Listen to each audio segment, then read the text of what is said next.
Сайн уу? Ано байна. Энэ удаагийн видеоор та нартай би 5 дугаар сар миний хувийн санхүүгийн хувьд ямар сар байсныг нэгтгэн хуваалцах гэж байна. Тэгэхээр 5 дугаар сарын гүйцэтгэл айлхид ийм бижээ тавьчихсан байна. Тэгэхээр өнгөрсөн 5 дугаар сарын хувьд нийт мөнгөн урсгалын гүйцэтгэлээр наваад үзэх юм бол 41.7%-ийг хоол хүнсний зардал, 35.35% нь татвар шимтгэл, 10.45% нь хувийн хэрэглээ, 2.66% нь тээвэр шуудан харилцаа холбооны зардал, за чөлөө цаг 254%, гэр ахуйн зардлууд 1.7%, бусад зардал 623%-ийг бүрд үсэн үзүүлэлттэй байжээ. Нийт мөнгөн урсгалын бараг 5.2 гаруйг нь хоол хүнс бүрд үсний дээр яг нийт ирэмбэрээ ингээд дээшгээ гарч ирсэн сүүлийн одоо хэдэн сар байгаагүй. За магадгүй хэдэн жилийн цаашаа юм те. Айгүй урдаан хугацаанд бол байгаагүй ийм ранкинг болж орж ирж байна л да. Энэ нөрөө бас нэг сонирхолтой. Би яа тэгэхээр 5 дугаар сарын 19-ний даваа гарагаас эхлээд ийм meal plan гэдэг чинь хүргэлттэй хоолны сервис рүү орсон байхгүй.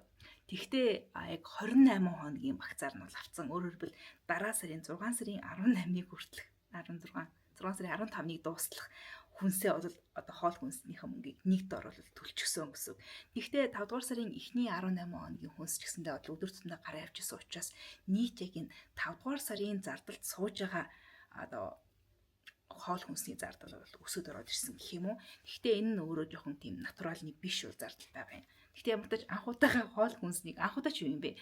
Сүүлийн хэдэн сар, олон сарын турш байгаагүй нэг юм өөрчлөлт орсон хоол хүнсэн дээр гарлаа.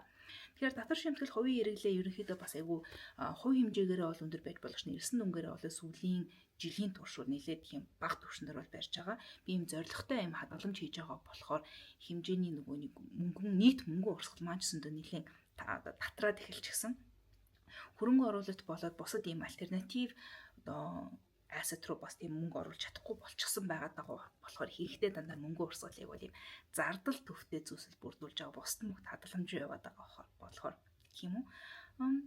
Тэгэхээр нийт 5 дугаар сарын хувьд мөнгөн урсгалын хувьд иймэрхүү хөдөлгөөн бол гарлаа. Та нарын хувьд 5 дугаар сар чинь ямар сар байсан бэ? Коммент руу хуваалцаарай.